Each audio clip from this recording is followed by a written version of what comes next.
Hello students, welcome back to the channel. মই Kalpa Borah আৰু আজিৰ এই ভিডিঅ'ত আমি ক্লাছ 10 ৰিভিজন চেপ্টাৰৰ এক্সাৰসাইজ R3 ডিসকাস কৰিম।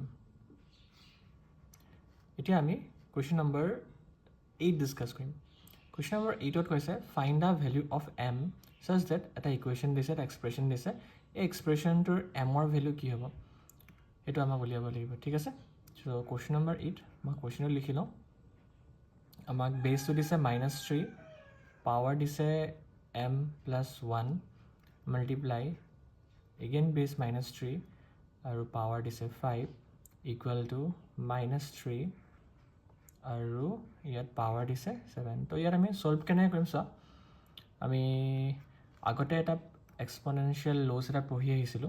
যদি আমাৰ এইদৰে বেস গিটা যদি সেম থাকে এনেকে a power m multiplied by a power n, এটা যদি বেস গিটা সেম থাকে তেন্তে আমি কেনেকৈ লিখিব পাৰো, বেস গিটা প্লাস কৰি দিব পাৰো, হয় না? সৰি, পাৱাৰ গিটা প্লাস কৰি দিব পাৰো, m plus n কৰি দিব পাৰো। সো এতিয়া চোৱা, এইটো বেসটো -3, এইটো বেসটো -3, বেস গিটা একদম সেম আছে। আমাৰ এই পাৱাৰ গিটা কিম, এই পাৱাৰ গিটা আমি প্লাস কৰি দিম, ঠিক আছে?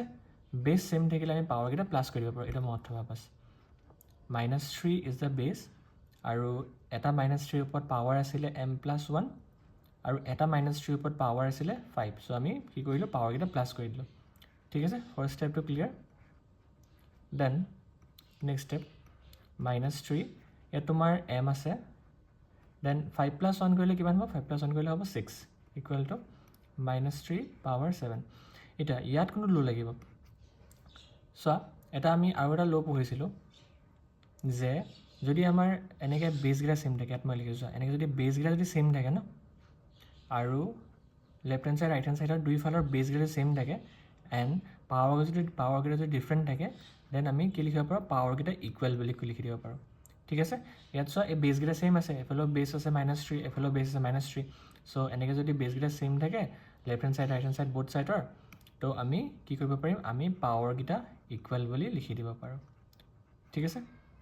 সো ইয়াত আমি m ৰ ভ্যালুটো ওলাই গ'ল, m equals to 7, 63 ফালে গ'লে -6, 7 - 6 কৰিলে কিমান হ'ব, 1 হ'ব আনসাৰটো আমাৰ, ঠিক আছে? বস্তুটো বুজি পালে কেনে কৰিব লাগিব। ইজি কোৱেশ্চন আছে, ইমান বৰ বেছি বহুত টাফ কনসেপ্ট ইউজ হোৱা নাই, ঠিক আছে? So I hope you have understood the question and thank you for ৱাচিং। যদি ভিডিঅ'টো চাই হেল্পফুল হ'ল তোমাৰ বাবে, then don't forget to like, comment, share and subscribe. See you in the next video.